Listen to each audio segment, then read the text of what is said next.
Bismillah ar-Rahman ar-Rahim. Inshallah, we'll go ahead and begin now our program on how Islam is taught in public schools.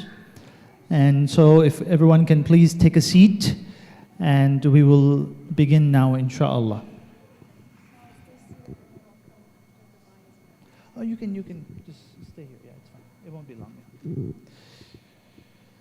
Bismillah ar-Rahman ar-Rahim. Alhamdulillah, wassalatu wassalam ala Rasulillah wa ala alihi wa ashabihi ajma'in. Amma ba'd. Assalamu alaikum, everyone. Alhamdulillah. Thank you all for coming on time for our program today. A very important program, which has been a conversation between our presenters today and myself for actually quite a while. They've been updating me about their process of talking to the school districts about how our religion is taught at public schools. And even if your child goes to an Islamic school, and I've said this before, even if your child goes to an Islamic school, it's still very important how is Islam being taught to everyone else. Eventually, your child will grow up. Eventually, they will be in wider society.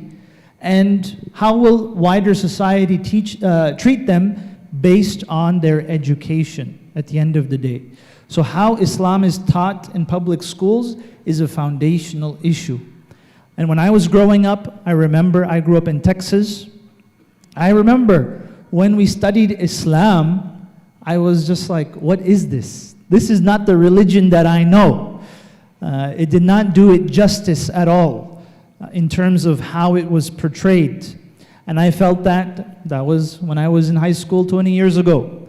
And still till this day, no one has really gone up to the districts and been like, you're doing this wrong, and here is why. Alhamdulillah, today we are very lucky that 3 of our community members who are also parents at the different school districts, not only that, but they are college professors, they are medical professionals, they are professionals in the school district. So I would like for you to, inshallah, welcome them and see what they have to say and see what their findings are in terms of the bias that exists in terms of how Islam is taught in public schools. So I appreciate you all coming here today, and I see today as really a start. Even though these sisters have been doing this battle for so long and fighting this good fight for so long, but it's important for the rest of us to join in with them. Because when a few parents come, a few people come forward, it's one thing. When there's a lot more voices asking for the same thing and really witnessing, bearing witness to how things need to be different, then it makes a big difference. So I hope that today, inshallah, is not the only time we have this conversation, but I hope that it is the start, inshallah, of a greater conversation, inshallah. So with me here I have Sister Asiya Zarghami. She holds a master's degree from the University of California at Berkeley. She also was a teacher of biology at the graduate level.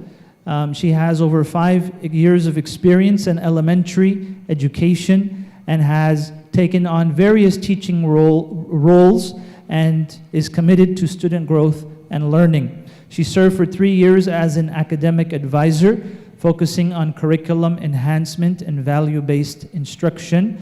She is currently helping to establish a full-time Islamic school in Linwood, inshallah, and she has 4 students at the North Shore and Edmonds school districts. We also have Sister Zahra Islami with us, who I also had worked with to do some very good Ramadan videos at the school district, which is where her work was. And also Sister Mahdiya, who is a board-certified physician, and she'll be telling us more about herself as well when she comes up. But she's also Associate Medical Director at the Snohomish Kaiser Hospital Service, and also clinical faculty at Washington State University. So that's just to show, alhamdulillah, the presenters today, they are qualified in education, they have a lot of experience in education, and so what they have to say, we should all pay attention to, inshallah, and thank you all for coming.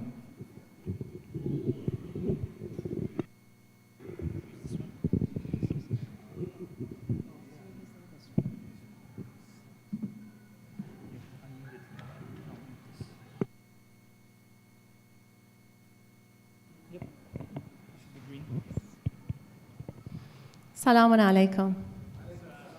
Thank you so much for attending here. I've been presenting this topic to many different meetings, and I've been to a number of school districts, but presenting it here in this crowd in my own community feels very different. I feel honored and I'm thrilled to have you here to hear this great work that our team and I has worked on for 2 years, pouring our time, energy, and ambition into it, and we'll tell you about it. Thank you so much for coming here. I warmly welcome all of you.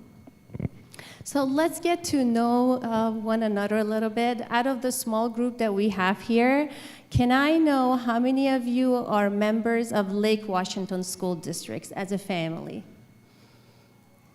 Okay. The women's side, most majority. How about Bellevue School District? Okay, one. All right. And North Shore School District? We're also from North Shore School District. Other school districts? All right, good. So mostly, as we predicted. Anybody formally affiliated with a school district, like a certified teacher or staff member? Okay. All right, wonderful. So what's going to be presented to you and what you will see tonight, it's actually a long story that happened 2 years ago. I was preparing for suhoor. It was exactly the 3rd night of Ramadan. I was preparing for suhoor, and everybody in my house was sleeping, except for my older son, who came to me very quietly, telling me about what he had experienced. So what you will see, all this great project that you will hear about its progress, all started very humble and quiet. My son told me, whispering that how something was terribly wrong in his history class. It was very difficult for him to even verbalize and tell me what was it that was bothering him, and that made me concerned the most. So number one, maybe lesson for us parents, if we see that our kids are greatly bothered but they cannot express to us, we should get even additionally concerned. Because that might be the sign that not only they're bothered verbally, but psychologically.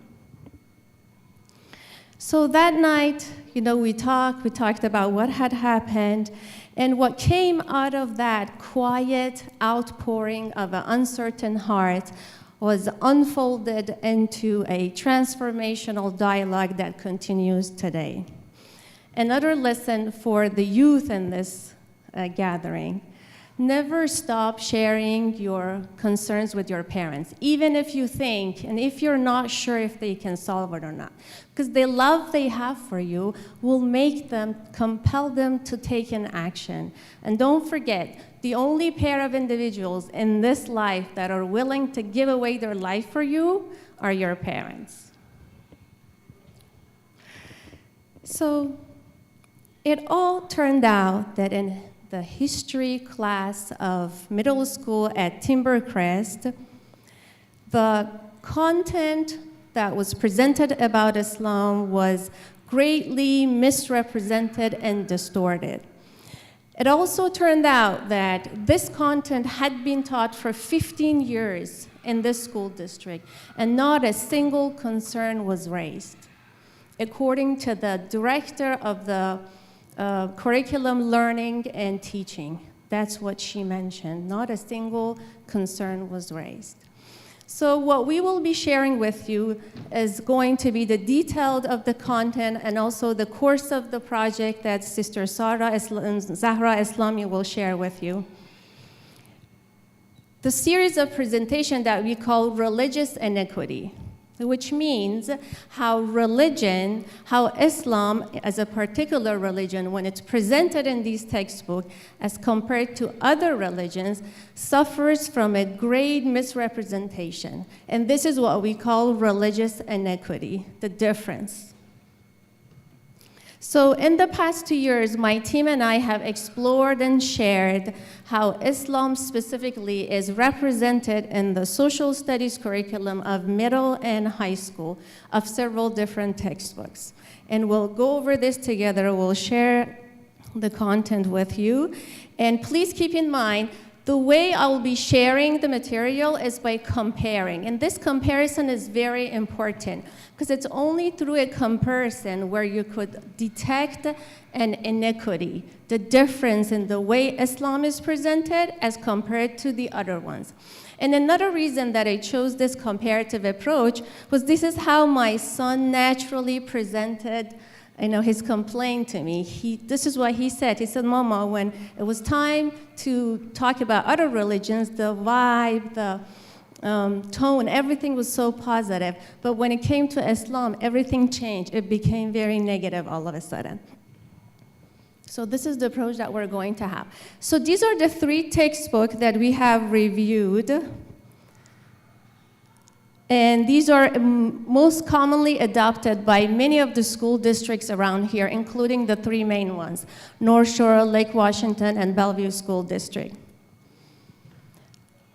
I'll be discussing 4 key areas in which our religion is misrepresented and distorted. We'll go over every single area together. So the first one is how Muslims and Islam are trivialized into shallow images of sand and camels. And we as Muslims are made so numb to this topic, unfortunately. Let's see how. Let's open one of these books. We'll open the one on your left. Okay. On this page, and hopefully it will be clear on the screen, this page is talking about the Ottoman Empire, the greatest Muslim empire of all. In the text, if you were to read, it talks about how this empire expands all the way from Persia to the Eastern Europe. In this vast land of empire and kingdom, the single icon that the textbook is choosing to represent is a picture of a camel, right? We call these pictures text features. In literacy analysis, we call these text feature. A text feature is supposed to be an item or a picture or image that reflects the content closely, right? So out of everything, there's a picture of camel picked to represent this vast empire. So are we talking about the animal life in this empire, that the animal is chosen as the picture of it? Or other great religions have an image of an animal as representative of their empire? Is the Roman Empire presented like that? No. Second page. This is a page that talks about the 5 pillars of Islam. Underneath at the bottom, 1, 2, 3, 4, and talks about all the 5 pillars. And again, let's pay attention to the text image, we call it, right? Text feature. In this text feature, you see there's some gentleman praying in the middle of a desert. So again, keeping in mind that text features are supposed to reflect the content closely. So the question for you guys is that out of the 2 billion Muslims around the world, how many of them pray in such daily conditions? Much less out of people who are living in, it says Saudi Arabia. Do you have any brothers and sisters from Saudi Arabia here? We do. Where I want to see. Oh, you are. Okay, Afnan. So question for you. How many of Saudi Arabians pray in such daily condition? Okay, yeah, obviously. Okay, so yes, the question is that why such an image is chosen, cherry-picked, among all these other pictures that could be chosen to represent and reflect the content, which is simply the 5 pillars of Islam. Simple.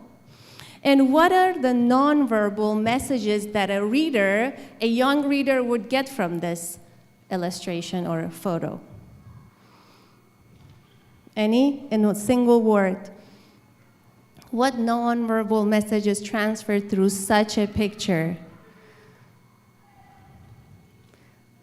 being primitive, undeveloped, crude, right?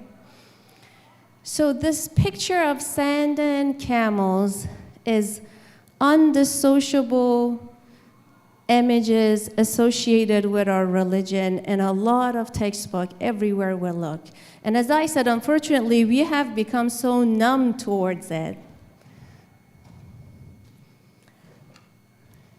Are you okay, honey? So is it wrong? Is it wrong that Islam emerged in a largely desert area? Are we trying to refute or are we trying to deny that Islam emerged in a desert area? I mean, are we ashamed of this? No, not at all. However, when the desert is chosen and treated as the defining criteria of a religion, that will make it very wrong. Correct? Now, another way of looking at this is this pattern only present in the images of these textbooks that, sand and camels are everywhere? Or is it also reflected in the content? Let's take a look. So I'm going to post the topic statements of every paragraph of the introduction page of this textbook. You see it in the background, World History. It's a high school textbook. Over here. And let's review it. Oops. Okay, so the first one says, the religion of Islam emerged in the Arabian Peninsula, second one. And each one is elaborated into a full paragraph, right? These are just the topic statement. Second one, this region is mostly desert. Yes, it was home to many Arab tribes. Number 3, nomadic herders called Bedouins moved through the desert. Competition for water and grazing land often led to warfare. So we all know the purpose of an introduction is to establish the context, to provide background information, or to define the topic that's going to follow. So what mental image do we get from such an introduction about this religion? Or the words that, sticking out and sticking to our mind as we read this? What is it? Mostly desert, nomadic herders, desert, competition, fighting over grazing lands, and warfare. Right? So we see there's a very specific perspective put out and portrayed about this religion. Now, again, I told you that I'll be having a comparative approach. I'll be comparing. So now let's go ahead and compare from the same textbook. Let's see how are the other two religions are portrayed in the introduction page. So first one is on Judaism. This is the introduction page of Judaism. It says, the ancient land of Israel, the first ancient Israelites inhabited, and each of these leads to a full paragraph. More than 3,000 years ago, the ancient Israelites developed the religion of Judaism. Today, Judaism is one of the world's major faiths. So what we see is that the text starts with the introduction, the origin of this religion, the land, and all that's given significance. And then it moves on to its growth. At the end, there's a paragraph talks about world's great faith. How about the second one? This is from the first page of the chapter on Christianity, the introduction page. Early in the Pax Romana, a new religion, Christianity, arose. At first, Christianity was one of many religions, but the new faith grew rapidly, had been declared the official religion of the Roman Empire. So again, we see it talks about the emerging situation, but then it moves on to the growth. It fast forwards to at least 250, up when the Roman Empire embraced the religion. So what do we see? What pattern do we see for the other two religions? We see that it talks about the origin as well as the growth, which makes sense. When you talk about a religion, you talk about its origin and then you move on to its growth. But what we saw for Islam was only the origin, nothing about the growth of the religion. So what seems to be happening is that when it comes to Islam, the religion is confined within its immediate emerging conditions. Nothing about its growth. So moving on to the second area of distortion and misrepresentation, and that is Muslims and Islam labeled as strangers and invaders. And this is the textbook that we're going to look and open. And this was the textbook that bothered my son. This is what he had in his school. And as I go through and I explain and we read pages together, you will find out why would an 11-year-old boy would be so irritated by the content here. Let's take a look. So again, I'll be comparing. First, a page about Judaism, introduction of the chapter, then the introduction page of Christianity, and then we'll take a look at Islam. All right, so that's the introductory page in the text. So the kingdom of Israel split into the northern kingdom of Israel and the southern kingdom of Judah, followed by the death of King Solomon. Israel was the first to fall. The Assyrian conquered the kingdom and took its leader to Mesopotamia. By this year, another Mesopotamian power, Babylonia, invaded Judah. The Babylonian king laid siege to the city of Jerusalem. The Babylonian exile was the start of the Jewish diaspora. So again, what is the mental image that we get from this introduction? And again, as I said, the introduction sets the stage and establishes the context for what's going to follow. So the specific image that we get that's portrayed for us as the reader is that there is a significance of land, or more important, there's a dynamic of a kingdom. This religion is mostly represented and portrayed as a kingdom. Look at how many keywords we see here: kingdom, king, King Solomon, kingdom, leaders, right? And then there is a history of land that's given significance here. And lastly is the displacement of the followers that's given significance. Now, very effective, very neat and efficient. The text sets a perspective for the reader of what is important about this religion right in the introduction. So let's move on. For the Christianity is the most widespread of the world's major faith, and its churches are found in most parts of the globe. Christianity is a diverse religion. There are thousands of Christian denominations, or religious groups worldwide. Despite these differences, all Christians are bound by the same belief of Jesus. In this lesson, you'll learn about Christian beliefs. You'll see Christian community become a religious and all branches. So what do we see here? The specific mental image that we get, or the keywords that stand out to us. We see that there is a widespread of this religion that's of significance. There is a unity. There's so many branches, but they're united. And there is a diversity. This is what we get. So very positive, objective, efficient way of presenting a religion, right? Now, let's see how Islam is presented here. This is the picture. Please listen. If you visited a city in a Muslim country today, you may notice things that reflect the teachings of Islam. In some cities, you would hear a call of prayer 5 times a day, while people hurry to houses of prayer. Others simply remain where they are to pray. You might see people dress modestly. You would discover that many people there do not drink. You would learn how Muslims donate. So do you see a difference in the tone of the text between the previous two versus this one? In the previous two, there was an objective tone, third person talking objectively wholesome about a religion. Now, what do we see now? There is a division of you versus them. You see that? Now, when I present this to my non-Muslim audience, it's so easy to make them feel the impact, because I turn to them and I say, it's you observing them. It's you examining them, this top-down position. And I ask them, who are we then in this image? it's you observing them in a faraway place, then who are we? Where are we in this image? Where are the students, the Muslim students in this image? Non-existing, apparently.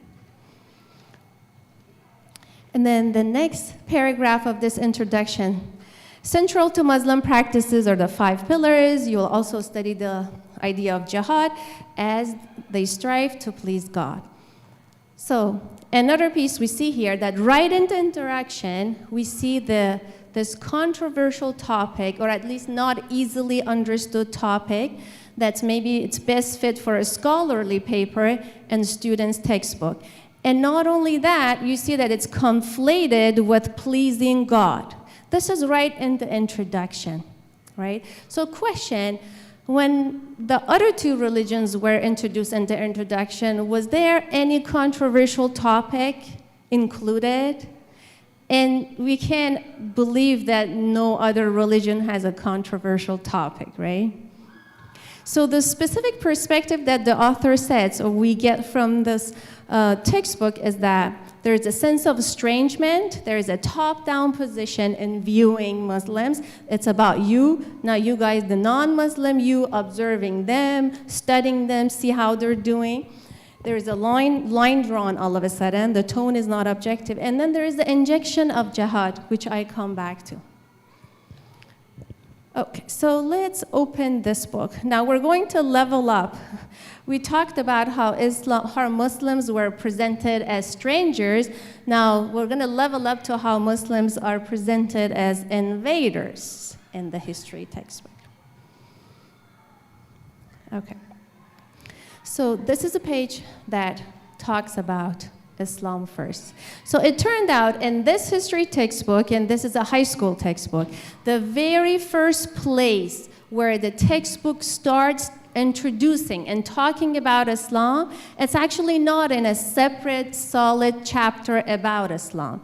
It's in the context of this war here. That you see, it's titled as Muslim Armies Invaders into Europe. So the very first place that Islam is introduced as invaders into Europe. So let's pay attention. So this is the second column. What you see is the zooming of the column in the image, the picture, the book image. It says, as the Franks carved up Europe, a powerful new force, Islam, swept out of the Middle East. Islam, now it's explaining, Islam is a religion that began in Arabia, right here. Over the next 200 years, Muslims, or believers in Islam, describing for the first time who are Muslims even, it's in here.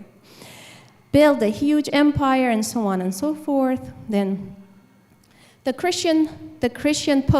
Pope and the Christian kingdoms watched with alarm as Muslim armies overran Christian lands from Palestine to North Africa and Spain. So let's study this a little bit. So again, the context in which Islam is introduced for the very first time to these kids learning about Islam, it's in the context of invaders of Europe. And let's pay attention to the choice of words, the word choice, the words that emphasize invasion and animosity. Look, swept out, overran, watched with alarm. Christian lands, which is debatable, from Palestine all the way to North Africa and Spain, they were Christian land. This, yeah. Now, is it the style of this textbook to refer to the invaders by their religion? Let's take a look. There's another part of this book that talks about 3 groups of invaders into Europe. They're underlined here. Muslims, Magyars, and Vikings. Now, Magyars. Magyars is a group that are referred to by the name of their leading tribe. And Vikings is a group that are referred to by the characteristics of destruction and raid and what were they doing. So out of the 3 invader groups that are listed here, 2 of them are referred to by either their tribe name or the characteristic. But one of them, they're all lumped together as Muslims as a whole. continues on, Muslim forces, Muslim army. Now, maybe the book chooses to use the name of the religion for the religious groups, right? But not for the non-religious, because the Magyars and Vikings were, I guess, they're polytheists, they were not religious at all. So let's see, when it comes to the Crusades and the wars of the Crusades, does the author in the textbook treat the invaders or those involved in the battle in the same way? How are they referred to? By their religion? Let's see. And what you see on top here says Western European were strong enough to break out of their narrow world. So it's setting the stage to explain why this group started invading, initiating the Crusade Wars. So how does the book refer to these people? The Crusaders divided or captured. The Crusaders were diverted, and so on and so forth. The Crusaders captured. So how come when it comes to the other religious group, the textbook referred to them by specific name, Crusaders, which is right? We cannot generalize and group all people just because some group does something at one point in time, right? That group, the invaders of Europe, were not even referred to by the dynasty of the people at the time, or even their tribes or their ethnicity, right? Just lumped together as Muslims. But when it comes to the Crusades, we hear the Crusaders did this and not Christians, which is the right way. But how come this does not apply to Islam? Where is this double standard coming from? Now, when it comes to Muslims, they're all referred to as Muslims, but for every single group, other group, invaders in the history, they're referred to by specific characteristics. So what we see here is that only Muslims are militarized and no other group. And this is I guess, for this textbook, this is the most unfortunate part. This is the leading page to the chapter that will start to finally talk about Islam. So in this book, this chapter here is like a page spread, and when you flip one more page, then you'll get to the introduction about Islam and full pages about Islam. Now look and see how does this chapter, how is it framed? Look at this image on the top. It's still a crusade war on the top. So even in the chapter that finally the book is choosing to talk about the religion of Islam, after having militarized it, after having introduced it as part of the war context of the invasion of Europe, in this final pages, it's still framed with this image of war on the top. And if you were to read the text here, the quest, that's like a little mental practice for the kids to start thinking about the chapter. It says, think about how, which aspect of Islam helped them to invade and expand into Europe. Something about that. Okay. Now, so is it wrong again? We talked about this. This is the introduction page that follows. I just wanted to show you. So after that page comes this page that we talked about. So that was the second area. And then the third one is conflated with violence. And for this, we'll go back to the same book of our own school district. And this is the first page of. Can you hear? Okay. This is the picture of the page. If you see that the second keyword that's listed here, it says jihad. That's the second important vocabulary of the chapter. And then it follows by this page that talks about jihad. And look at the picture. This is the only picture that I include about jihad. There is you see it as, I don't need to explain it, right?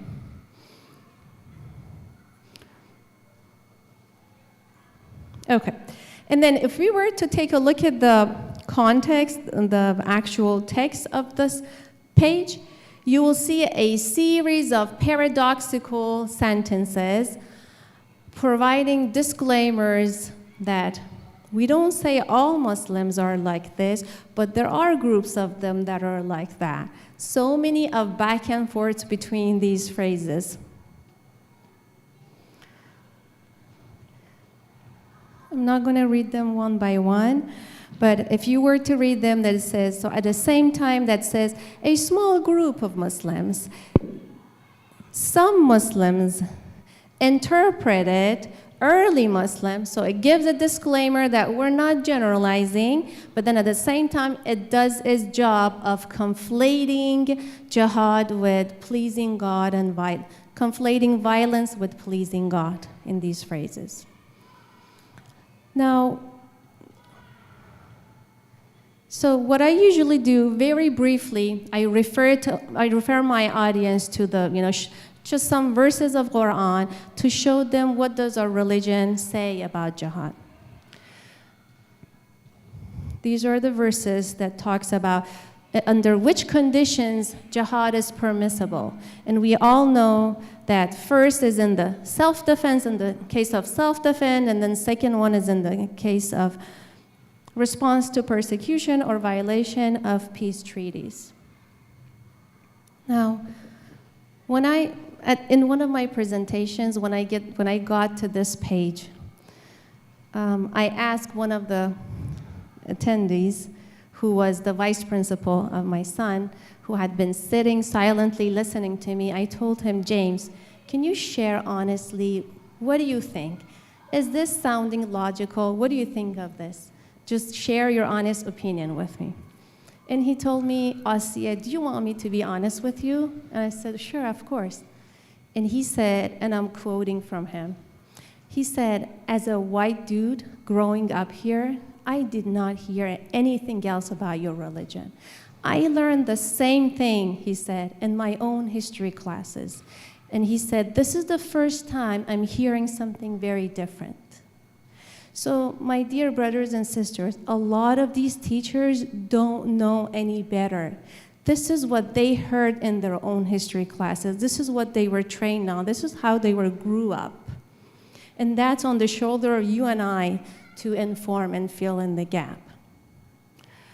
So the last area, the last gap that exists in misrepresentation and distortion of Muslim image is the concept of presenting the topic without internal validity, which refers to that whenever you want to present a topic, you refer to the primary sources of that topic, right? So let's review again. So for the pages, so if we were to review the content that talks about Judaism in this textbook, this is how many times the book refers to their holy scripture. According to the Torah, according to Jewish belief, as described in the Torah, described in the book of Genesis, according to the Torah, in the book of Exodus, the Torah tells according to the Torah. How about the ones about Christianity? According to the Gospels, Gospels say, the Gospel relates, according to the Gospels, according to the Gospels, the Gospel states, the Gospel reports, the Gospel go on to say, according to the Gospel. How about when it comes to Islam?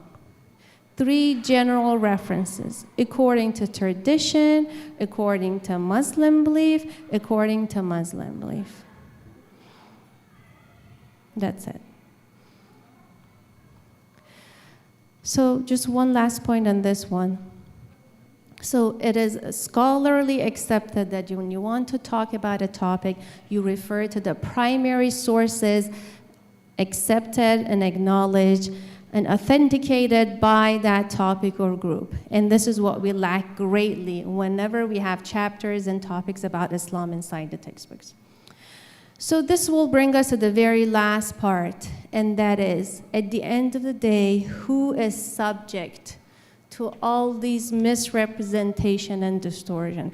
Is it you and I who are adults, have our own coping mechanisms, have learned how to navigate the world and how to make sense of these things for ourselves?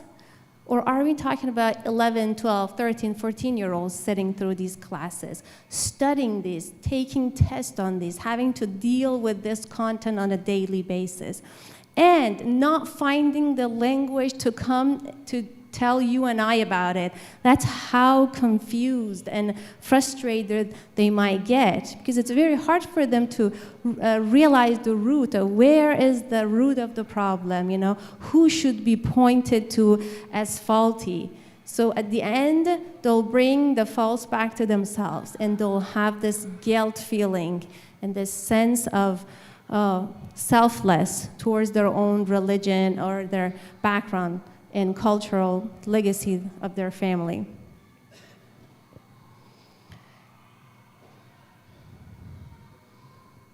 So this is the end of this presentation and the topic that we've been talking about to many school districts. Along the way, we have met many wonderful individuals who have been willing to cooperate. And then we've also had some challenging situations that we will be hearing about. So inshallah, I guess I should invite Sister Zahra Islami.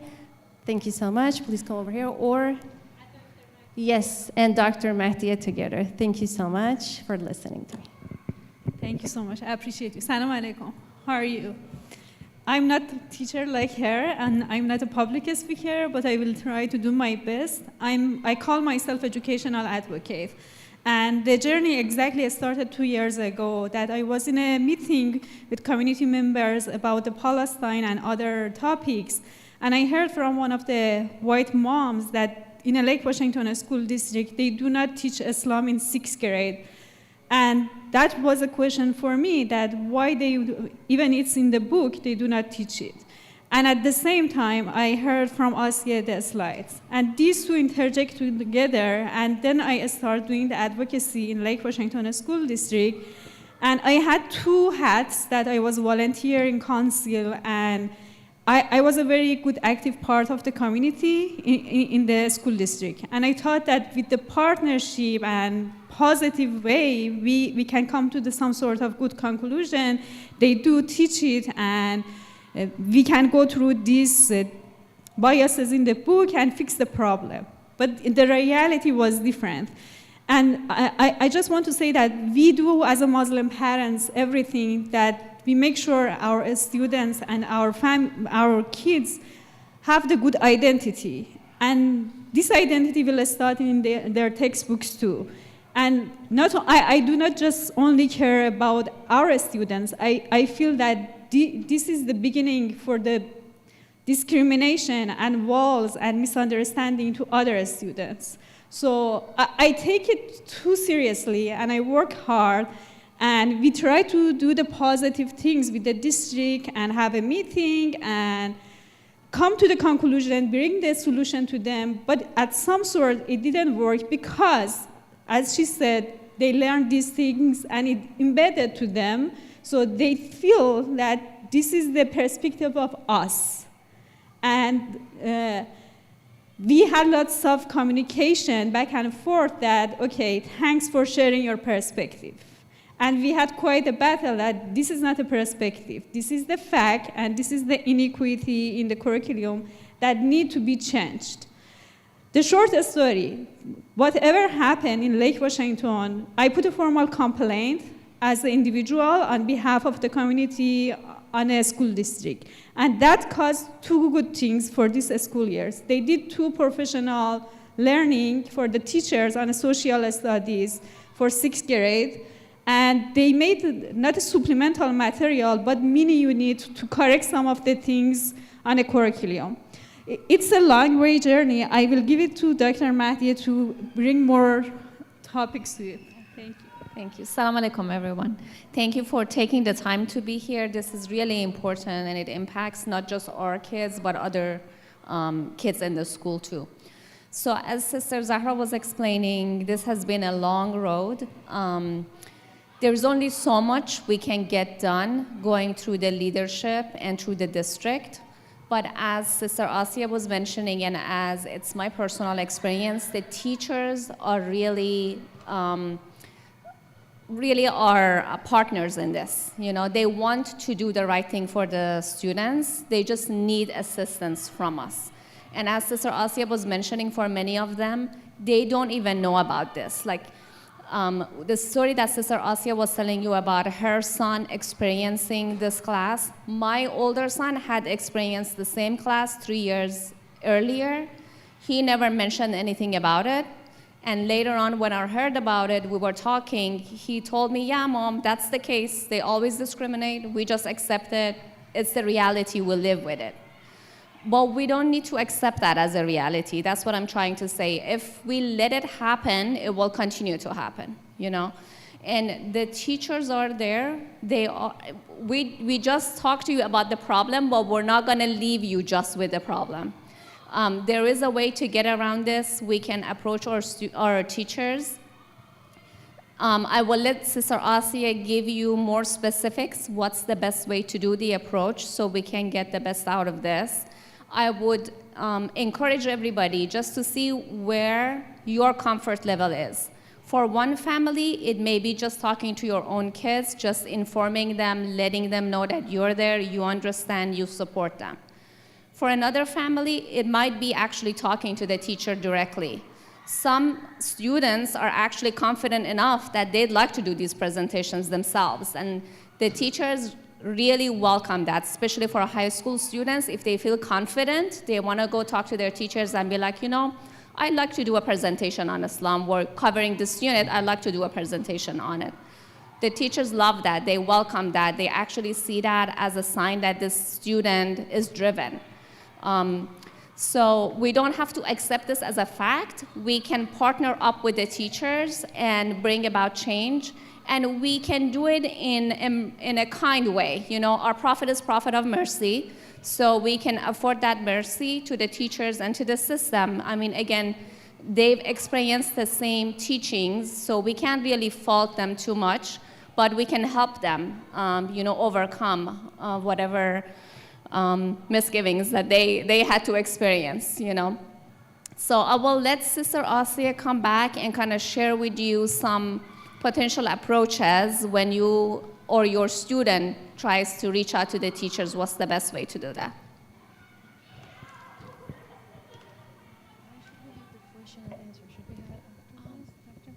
I think we have maybe 20 minutes to prayer time. Is that right? We have 20 minutes to prayer About time? half hour, yes. I just want to leave a time for question and answer too. So why don't we just finish and then finish talking and then hear from you. But to go on to the next topic that was talked about. So the constructive dialogue that we could have with a school staff. So first and foremost, we should educate ourselves, you know, as a Muslim, you know enough and learn enough so we could present ourselves as a source to these teachers. As I said, a lot of these teachers don't know any better. Once they're informed, once they hear it, they're really touched and, you know, feel wanting to do something and make a difference and improve the well-being of the students inside the classroom. So first is to educate ourselves and offer our help to the teacher. You know, when we approach them, we should understand that teachers are overloaded with work. There's so much bureaucratic and even paperwork in addition to what they need to teach, the classroom management, a lot of issues, a lot of different types of learning in the classroom, you know, people, you know, students with forms of disability, so on and so forth, so many different topics. So first we should acknowledge, when we talk to them, we should acknowledge that we do understand your workload. We do understand how much you're going through. We're only here to help, to offer help, and to, you know, offer ourselves as a source for you to, you know, improve these lessons on social studies. And then if they ask for additional sources, supplemental material, we can provide it. So far, we have come to this site that's listed here. The link is here. It'll take you to, it's called ING, Islamic Networks Group, that provides, you know, decent school supplemental material for curriculum. They're not formally curricula, but they're, you know, supplementary material, and it's good enough. But your main objective could be to teach or help teachers understand to avoid these 4 major areas of discrepancies and misrepresentations that we talked about. And they're listed here again, that trivializing Muslims' image into images of sound and camel. There is the Muslims being presented as strangers and or invaders. And the second one is conflating, including controversial topics, conflating the idea of jihad and violence and with pleasing God, and then the lack of internal validity. We prepared this kind of a cheat sheet for you as an easy way to follow, like talking points between you and the teacher of your students. And also you should find out at what course, at what grade level is your student receiving these classes. These are, a lot of them are taught under social studies or world history courses. So from what we saw, either at 6th or 7th grade in middle school, or 9th or in 10th grade in high school. Yeah. So I guess, brother, should we move on to the question and answer? Yes? Okay. Okay. Yes, I thought so. Takbir. Jazakumullah khair to our sisters for a great presentation on this very important topic. So how many of you would like to be involved in this kind of thing, inshallah, to help with how Islam is taught in public schools? Who would be interested in learning more about this? So we have, mashallah, our deputy mayor of Batal is here, Brother Rami. As a community member, he's here, and as a parent, Jazakallah khair. And I have talked also with Brother Haider from AMAC, and he said he's interested to get the politicians who, are connected with the Muslim community, to get them on board with how to improve this as well. So, Jazakumullah khair for presenting this, and we'd love to, continue this discussion. It's very important. Imagine you're a Muslim young student going to school, and you see your faith being misrepresented, and there's nothing you can do about it because your teacher, that's how you feel, that there's nothing you can do because how can you teach the teacher? Well, this is our opportunity, inshallah, to help our youth to do that, inshallah. So we have, alhamdulillah, a few people who raised their hands. Can you raise them higher? This is a little less commitment. This is more commitment. Jazakumullah khair. So we have... No, we have to look. I'll ask them later, inshallah. Yes, so we have at least 3 or 4 brothers. We have the sisters as well. What we can do is we can send a sign-up sheet, and then you can get more information, and then I'll leave the rest to you guys to lead it, inshallah, and to lead the way, inshallah. With that said, inshallah, let's do some Q&A. So if you have some questions, please do raise your hand, and then the sister Asiya and the others can answer the questions, inshallah. So there's a mic for the audience. We'll start with the sisters, if you don't mind.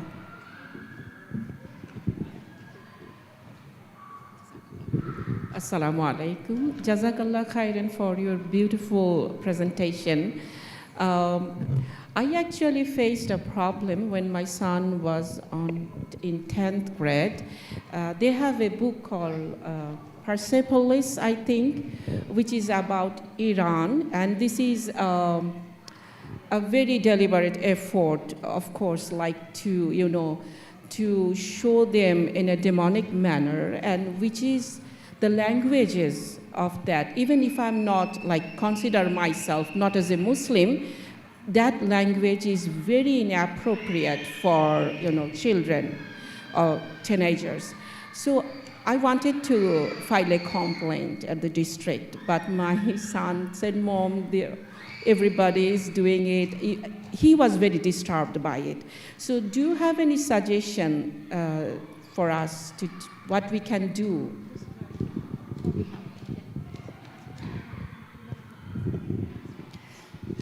So I'm gonna go back to my earlier suggestion that we don't have to start with a complaint. You can always reach out to the teacher directly and just let them know that this is how your child is feeling or how you're feeling, It really helps if it comes from the student themselves, but I can understand some students might be shy and might not feel comfortable.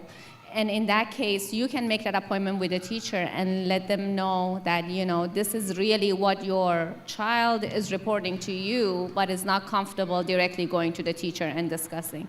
Because they always take the concern of the students more seriously than our concerns, to be honest with you. But again, in my experiences, for the most part, and I don't want to paint a rosy picture, it's not always like that. But for the most part, the teachers will take these concerns seriously. And if they hear that this is harming the students, they will change course. And to answer about the complaint, if one day it goes that way, I really would suggest that you go through the policies, the district policies that they have as a board, and also go to the state policies and also OSPI, which is the hub of all the school districts, and see what are the incompliance within the policies. And then talk about the policies rather than talking about, because you will not win it. Then it will come to your feeling, to your perspective. But when you talk about the logic of the policies, then you can win it. So we'll take 2 questions from the ladies and sisters, and then we'll take 2 from the brother side, if you don't mind. So any more question on sister side?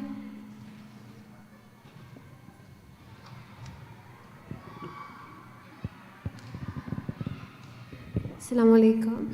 How do you change it from like a textbook perspective? Like the text itself, like if that can be changed.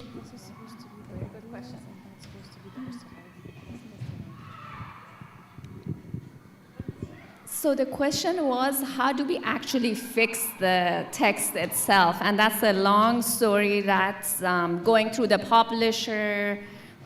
There's been limited success because that takes a long time. But the main thing, as Sister Asya was saying, if you can just teach the teachers which parts of the book they should exclude or not talk about, I mean, that's the beginning.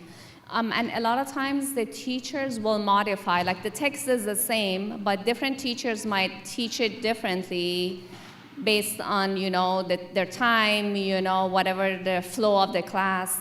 So you're right, ideally we want to fix the textbook, the curriculum needs to change, but that takes several years going through the publisher, changing the book. In the meantime, we can just directly talk to the teachers, provide them supplementary material, and kind of teach them which parts to exclude.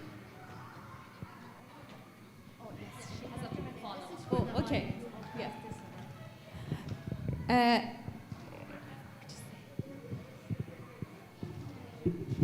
Just a suggestion, but like you can also use like public influence to do that. Like for example, if you can post about it, like, yeah. I just want to say about, again, in the process that will happen, usually if they want to adopt any book or change it, it will take 2 to 5 years. But this is the beginning. The curriculum change is one of the hardest things in a system of the school districts. And I think my opinion is that if you reach out to your teachers and your schools, and it becomes the awareness between the families and then between the schools, then we can move forward to changing the book. But you cannot change the very wrong things by just going and attack it very hard to the end. So it's a long journey. We'll take 2 questions from the brother side, and we were told that inshallah we need to stop at 8:10 to be ready on time for Salah. Questions?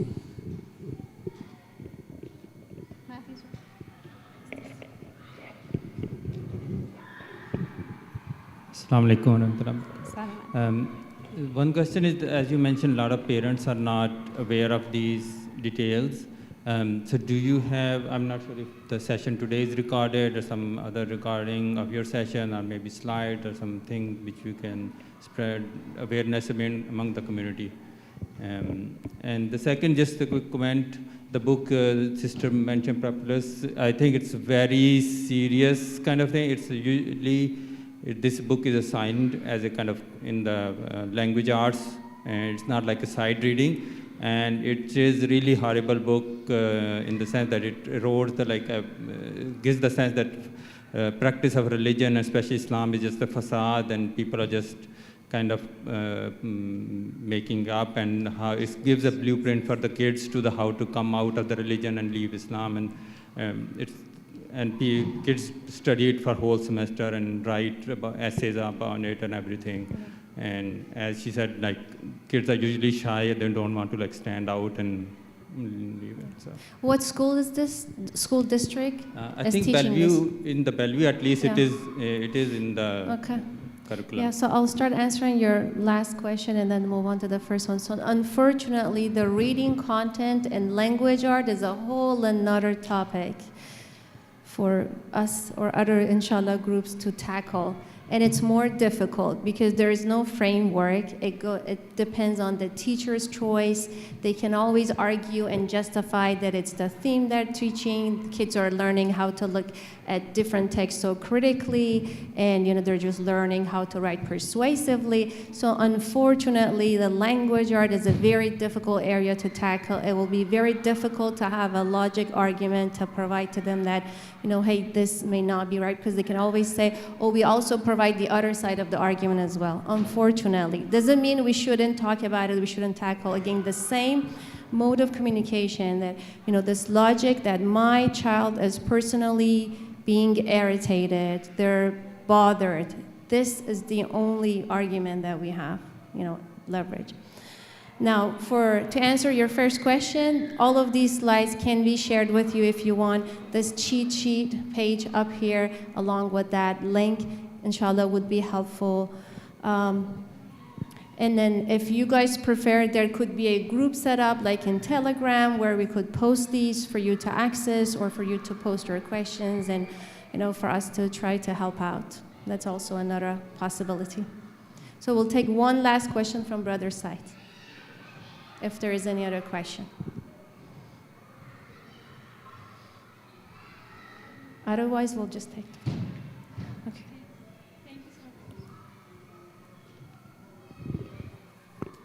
Okay, thank you so much. Inshallah. So if you're interested to be part of this group that we could put together, how should we go about that? I think the WhatsApp is easier than Telegram. Yeah. I will make a WhatsApp group and I will put a QR code so we can be in communication. Yep. The newsletter, they can find the link to Yep. join. Yep. Yep. Thank you so much.